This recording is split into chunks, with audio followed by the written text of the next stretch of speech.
আমাদের আজকের শপথ হোক 14ই ফেব্রুয়ারির নষ্টামি বর্জনের শপথ।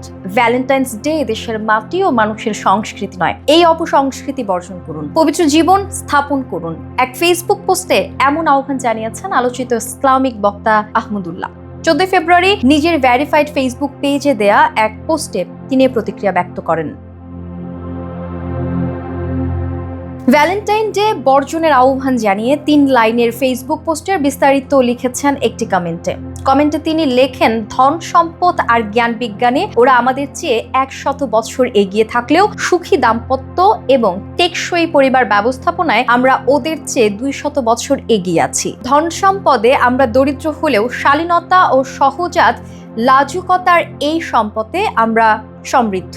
এ কারণে যৌনাচারে এখনো আমরা ওদের মতো পশু হয়ে ওঠেনি, কিন্তু গত কয়েক দশক ধরে আমাদের এই শালীনতার সম্পদ ধ্বংস করার নানামুখী চক্রান্ত চলছে। এই চক্রান্তের টোপ হিসেবে ব্যবহার করা হচ্ছে কিশোর কিশোরী তরুণ তরুণীদের কাঁচা আবেগকে। 14ই ফেব্রুয়ারির উন্মাদনা সেই চক্রান্তের একটি অংশ। তিনি আরো লেখেন, তারা কাছে আসার নামে 14ই ফেব্রুয়ারি তরুণ তরুণীদের কাঁচা আবেগে বাষ্প দিয়ে পথে নামিয়ে আনে, অথচ তথাকথিত কাছে আসার এই সব গল্পের পরেই তৈরি হয় সৃষ্টিকর্তার নাফরমানির গল্প, মা বাবার অবাধ্যতার গল্প, প্রতারিত হওয়ার গল্প, পরিবার ধ্বংসের গল্প, খুন ধর্ষণের গল্প, ময়লার ভাগাড়ে নবজাতক পড়ে থাকার গল্প, আত্মহননের গল্প সহ আরো বহু ভয়ঙ্কর গল্প।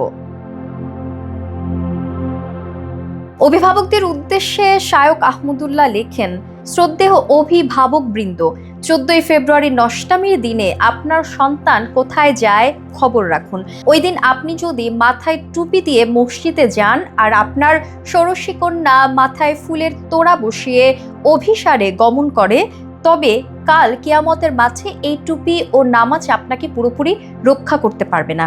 আপনি আল্লাহর কাছে দায়ুস হিসেবে চিহ্নিত হবেন, আর দায়ুসের দিকে আল্লাহর রহমতের দৃষ্টিতে তাকাবেন না বলে রাসূল সাল্লাল্লাহু আলাইহি ওয়াসাল্লাম সতর্ক করেছেন।